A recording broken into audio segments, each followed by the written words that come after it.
히브리 사람들의 지혜 문학에 이런 얘기가 있습니다. 하나님께서 모든 사람들에게는 천사를 통해 두 가지 운명을 주셨다는 겁니다. 둘 중에 하나를 주셨다는 게 아니라 둘 다 모든 운명을 주셨다는 겁니다. 하나는 선물이라고 불려지는 운명이고 또 하나는 유산이라고 불려지는 운명이라는 겁니다. 선물이라고 불리는 운명은 겉에 속한 것이고 유산이라는 운명은 속에 속한 것이라는 겁니다.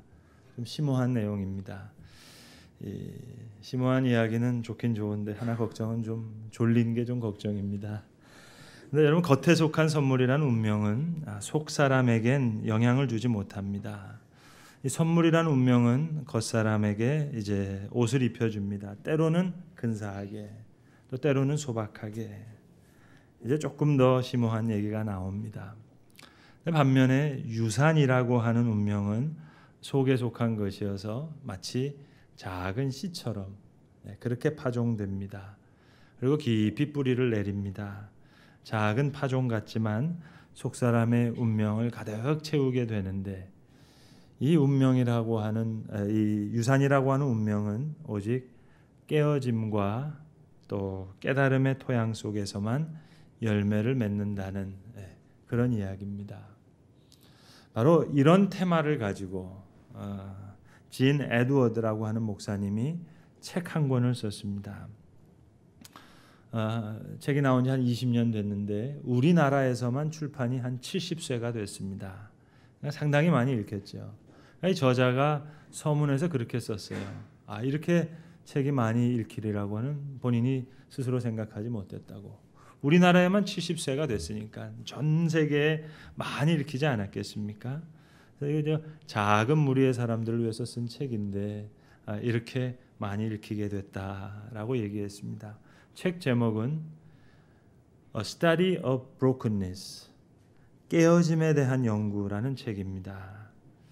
아주 짧은 책입니다. 그리고 어린이들도 읽을 수 있는 쉬운 글로 쓰여져 있어서 1시간도 채 안 되면 읽을 수 있을 그런 짧은 책입니다. 이 목사님이 이 책에서 다윗과 함께 사울 왕과 압살롬 왕, 이제 이 세 사람의 이야기를 풀어냅니다. 특별히 사울과 압살롬은 말씀드린 대로 이 선물과 같은 운명을 받은 사람들이죠. 준수한 사람이었습니다. 사울 왕은 성경에 보면 그 외모가 준수해서 키도 보통 이스라엘 사람보다 머리 하나가 더 컸다 그랬으니까요. 아주 준수한 사람입니다. 그리고 능력이 뛰어났습니다. 그래서 백성들을 연합해서 나라를 만들고 초대 왕이 됩니다. 아주 오합지졸 같은 사람들을 붙들어 매서 군대를 만들어서 적을 무찌르고 또 쳐부수면서 승리를 얻어갔습니다.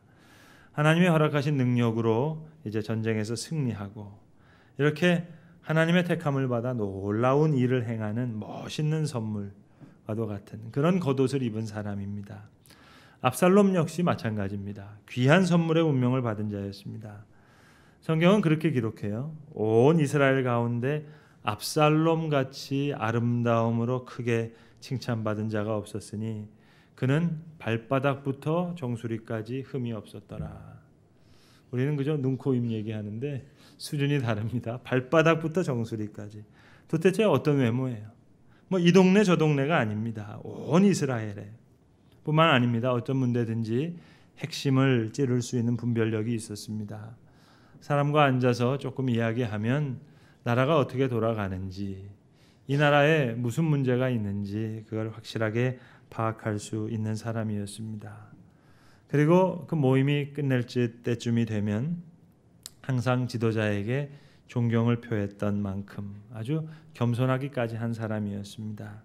귀한 선물을 받은 사람이었어요. 그러나 사울과 압살롬은 둘 다 깨어짐과 깨달음의 운명에서는 사람이 달라졌습니다. 오늘 시편의 주인공인 다윗은 아시는 대로 목동이었습니다. 베들레헴이라고 하는 작은 마을에서 8형제 중에 막내였으니까요. 위로 7형이 있었습니다. 여러분 이야기를 잘 아시잖아요.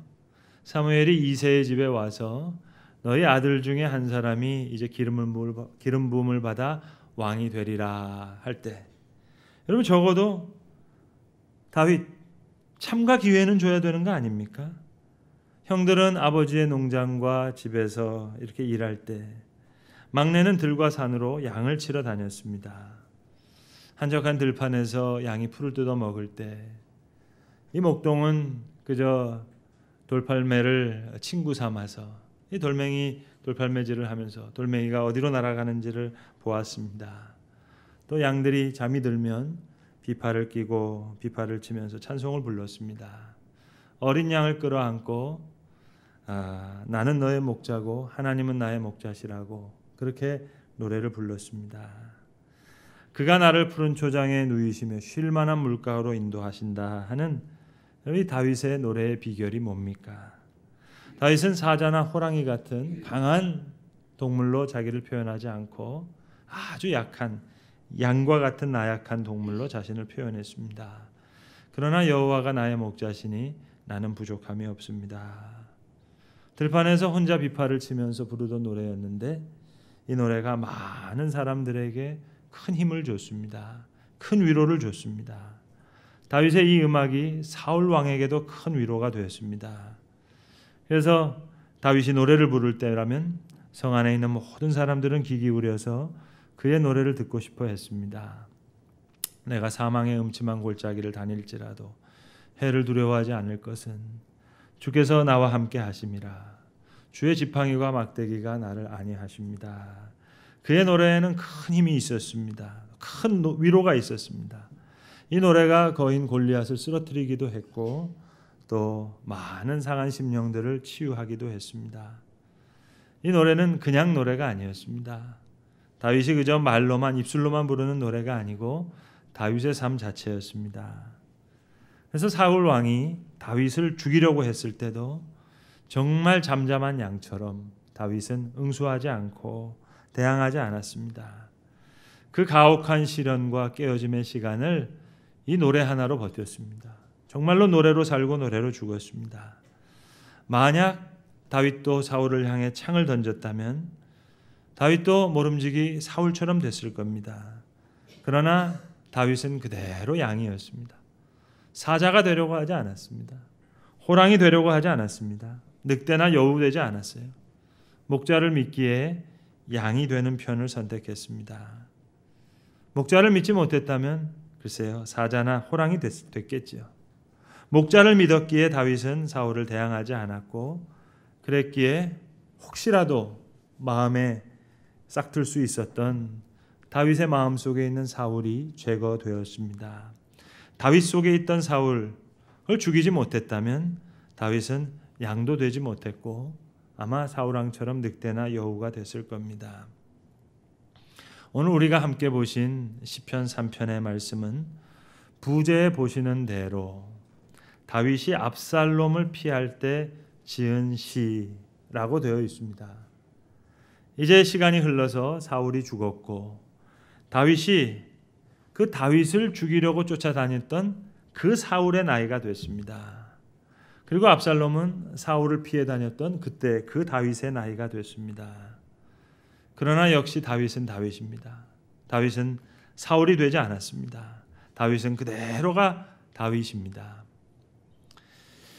사무엘하 15장 30절에 보시면 압살롬의 반란으로 해서 이 다윗이 피난 가는 장면을 기록하고 있는데 그것이 오늘 제가 설교의 제목으로 잡은 그 표현 그대로입니다. 성경 기록하기를 머리를 가리고 맨발로 울며 그가 감람산으로 올라갔다 했습니다. 다윗이 감람산으로 피난 가서 올라갈 때 그의 머리를 그가 가리고 맨발로 울며 가고 그와 함께 가는 모든 백성들도 각기 자기의 머리를 가리고 울며 가니라. 이 그대로 양의 모습을 지키게 됩니다. 다윗은 사울 되지 않았습니다. 그래서 압살롬 앞에서도 사울처럼 행동하지 않았습니다. 이 산 저 산으로 이 동굴 저 동굴로 피하면서 그는 양의 노래를 불렀습니다. 여러분, 다윗이 누구한테 이 노래를 배웠을까요? 요즘 뭐 사실 해 아래 새 것이 없죠. 요즘 유명한 소설가가 뭐 표절이 됐다 해서 좀 논란이 있었습니다만 다윗도요 이거 따지고 보면 표절입니다. 근데 누구한테 배운 게 아니라 양한테 배운 거예요. 양이 늘 음매하고 울잖아요. 그 양의 울음소리, 그것이 다윗의 모든 영성의 원천이었습니다. 글쎄요, 좀 이상한 얘기인지 모르겠습니다만 여러분 이 시편을 양이 알아듣는 얘기로 한번 제가 번역해 볼까요? 3편은 음매고요. 62편은 매매고요. 142편은 음매매. 양이 우는 소리입니다. 여러분 양이 잘하는 게 뭐가 있겠어요? 할 수 있는 일 없어요. 우는 것밖에 없어요. 꼭 다윗이 파멸되는 것 같았지만 사실은 이 울음을 통해 다윗은 다윗의 영혼의 동굴 속에 살아있을 수도 있는 속사람 사울을 죽인 겁니다. 만약 사울에게 똑같이 창을 던졌다면 이런 시편의 노래를 부를 수가 없지요. 뭐 화가 나는데 그런 양이 어디 있겠어요. 다윗 안에 사울의 모습이 계속 남아 있었을 테니까는요. 깨어짐에 대한 연구라는 그 책의 한 대목을 제가 그대로 인용하겠습니다. 한번 들어보시기 바랍니다. 하나님은 학교를 하나 가지고 계십니다. 그것은 깨어짐의 학교라는 아주 작은 학교입니다. 이 학교에는 아주 적은 수의 사람이 입학해서 그거보다 더 적은 수의 사람이 졸업을 합니다. 하나님이 이 학교를 가지고 계신 이유는 다른 것이 아니라 하나님은 소중한 그분의 일을 하실 때 꼭 깨어진 사람을 사용하시기 때문입니다. 그런데 실상은 하나님이 주신 권위를 가진 자라고 스스로 주장하지만 사실로 그렇지 않는 사람들이 많고, 깨어짐의 경험이 있다고 스스로 생각하지만 사실로 그렇지 않는 사람들이 많습니다. 그래서 늘 깨어짐과 깨달음을 배우는 이 신성한 학교에는 학생들이 적습니다. 그것은 그 학교에 있는 사람들이 겪어야 할 많은 고통 때문입니다. 사울은 하나님께로부터 권위를 받았으나 실상은 깨어지지 않은 사람이었고, 다윗은 그 학교의 학생이었기에 사울이 점점 미쳐감에 따라 다윗은 더 깊은 깨달음에 도달하게 되었습니다. 여러분, 오늘 머리를 가리고 맨발로 울며 길을 걷는 다윗의 모습, 얼핏 생각하면요 그렇게 생각하실 거예요.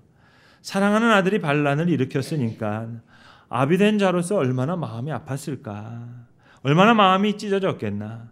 그러니까 머리를 가리고 맨발로 울며 가는 모습, 참 이해도 되고 하지만 처량하다. 근데 여러분, 그게 그렇게 간단한 이야기가 아닙니다.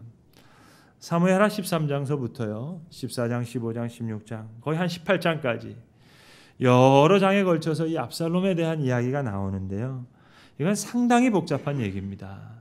짧은 시간에 다 이야기를 드릴 수가 없는 그런 내용입니다. 글쎄요, 지금 청와대 여의도 그보다 훨씬 복잡한 이야기일걸요. 압살롬이 같은 뱃속에서 나온 다말이라고 하는 여동생이 있었는데 암논이 그걸 취해요. 그래서 암논을 죽이려고 하는데 단순히 암논만 죽이려고 한 게 아니에요. 성경을 자세히 읽어보면 다윗도 청하고 여러 가지 일들이 있습니다. 다윗이 가지 않고 여러 가지 일이 있어요. 그러다가 그 일로 해서 3년 동안 그술이라고 하는 지방에 살면서 예루살렘에 오지를 못해요.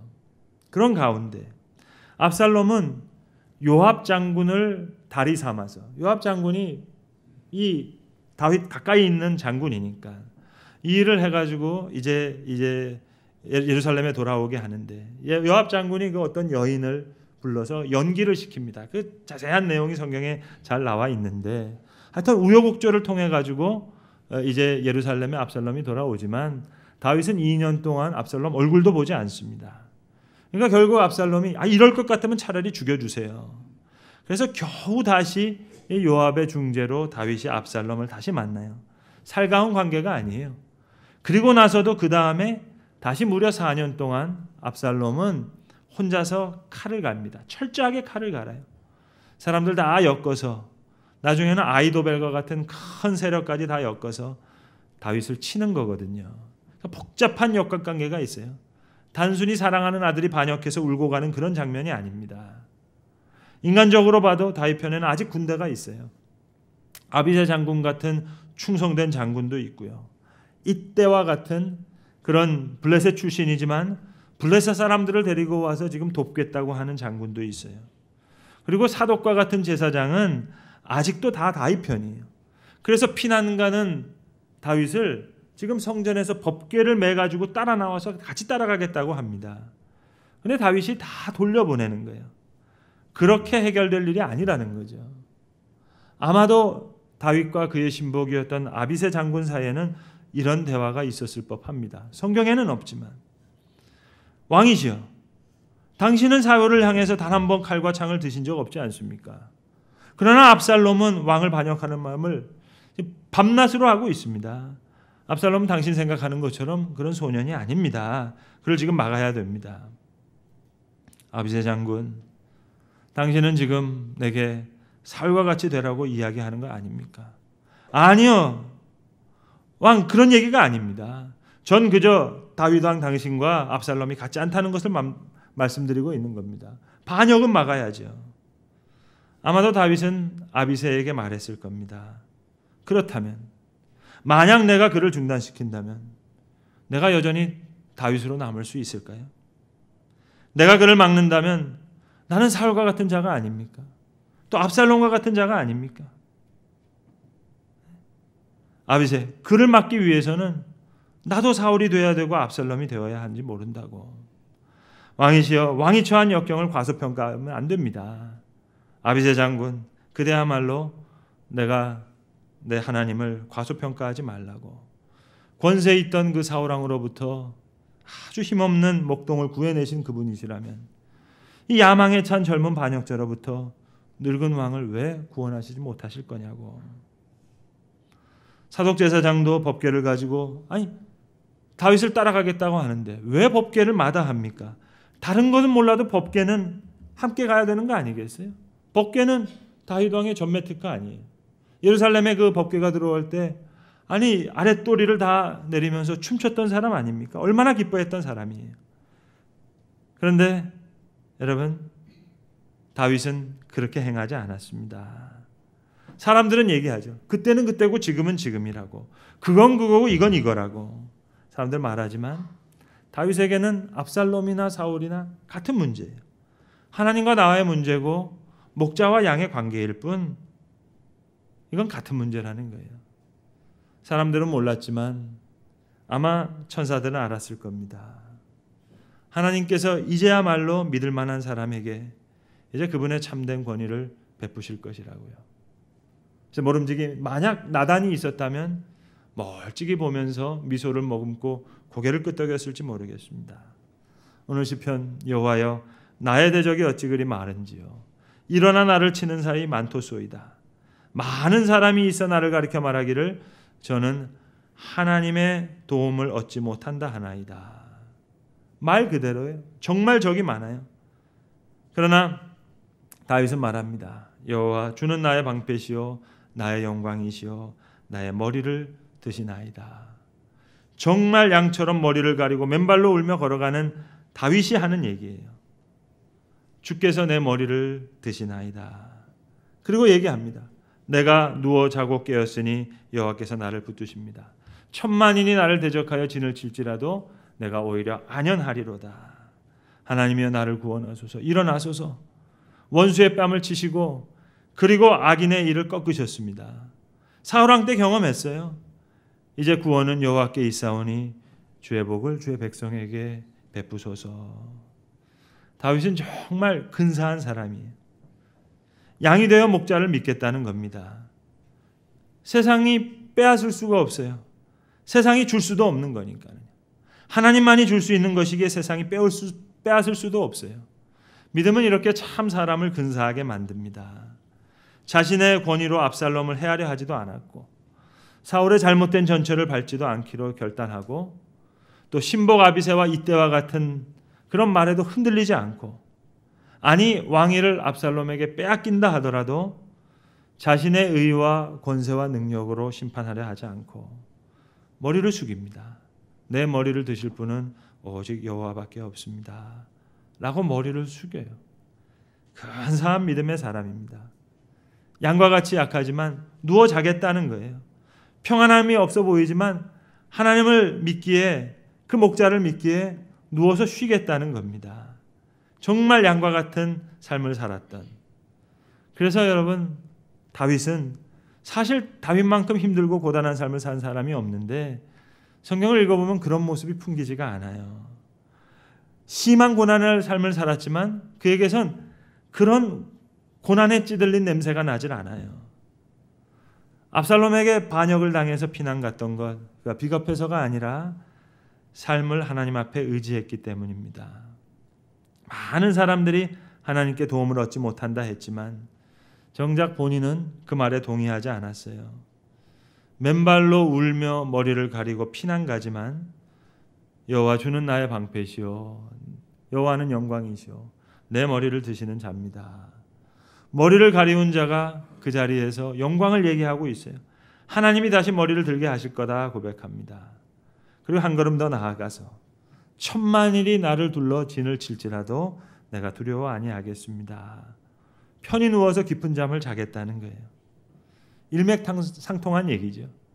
그가 나를 푸른 초장에 누이시며 쉴만한 물가로 인도하신다고요. 여호와께서 나를 붙잡아 계시기에 천만일이 나를 향해서 진을 치더라도 두렵지 않는다는 것. 내가 사망의 음침한 골짜기를 다닐지라도 해를 두려워하지 않을 것은 주께서 나와 함께 하십니다. 주의 막대기와 지팡이가 나를 안위하십니다. 같은 얘기죠. 사울 왕을 피했을 때, 도망할 때부터 불렀던, 말로만 부르던 찬송이 아니라 믿음으로, 삶의 고백으로 불렀던 찬송입니다. 알렌 레드패스라고 하는 그 시카고 무디 기념교회 담임 목사님이셨던 그 목사님이 하신 말 중에 많은 사람들에게 인용되고 있는 유명한 말 하나가 있습니다. 이렇게 얘기했습니다. 하나님께서는 불가능한 일을 하시고자 할 때 불가능한 사람을 선택하셔서 그를 깨트리신다고요. 동굴에서 사냥감이 됐습니다. 동굴에서 사냥감이 되니 하나님의 사람이 노래를 부릅니다. 음매하고 울던 어린 양이 가르쳐주던 그 노래입니다. 동굴 속에 있는 다윗은 사실 양치기일 때보다 가진 게 없어요.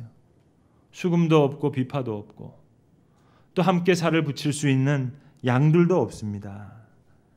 그러나 음매하고 울던 그 어린 양이 목동에게 가르쳐줬던 그 노래는 또렷이 기억이 납니다. 그 곡조들이 눈물과 짝을 이룹니다. 동굴 속에서, 이름 모를 들판에서 다윗은 그래서 가장 위대한 찬송 작가가 되었고 이 세상이 알게 될 모든 깨어진 마음들을 위한 가장 큰 위로자가 됐습니다. 성도 여러분, 전 여러분, 하나님께서 여러분의 삶을 어떻게 사용하실지 모르겠어요. 그걸 제가 어떻게 알겠어요? 여러분의 처지를 모르는데요. 여러분의 형편을 모르는데요. 제가 알 길이 없죠. 그러나 한 가지는 분명히 압니다. 만약 하나님께서 여러분을 소중하게 사용하길 원하신다면 여러분의 삶 속에 사울이 있을 겁니다. 또 압살롬도 있을 겁니다. 동굴의 시간도 있을 겁니다. 그러나 그 여정 속에 부르는 비통과 깨어짐의 노래는 내 심령을 구원할 뿐만 아니라 나아가 모든 자를 위로하는 귀하고 아름다운 믿음의 시편이 될 것입니다. 기도하겠습니다. 아버지 하나님, 동굴에서 사냥감이 된 하나님의 사람이 음매하고 울던 어린 양이 목동에 가르쳐줬던 그 노래를 분명히 기억해서 오늘 이렇게 하나님을 향한 목자 되신 하나님 앞에 양으로서 노래하는 그 노래를 알게 하신 것 감사합니다. 이 곡조가 눈물과 짝을 이루어서 그 동굴 속에서 이름 모를 들판에서 다윗이 위대한 찬송 작가가 되었고 이 세상이 알게 될 모든 깨어진 마음들의 가장 큰 위로자가 됨을 압니다. 하나님, 주께서 우리의 삶을 어떻게 사용하실지 우리는 그것을 모르고 있습니다. 그러나 분명히 아는 것, 하나님께서 우리를 소중하게 사용하시길 원하신다면 분명히 우리의 삶에도 사울이 있을 것이고 압살롬이 있을 것이고 동굴이 있음을 압니다. 그러나 그 여정 속에 부르는 비통과 깨어짐의 노래가 우리의 심령을 구원하고 그뿐만 아니라 나아가 많은 하나님의 사람들을 위로하는 그런 믿음의 시편이 되게 하시옵소서. 우리 주 예수 그리스도의 이름으로 기도합니다. 아멘.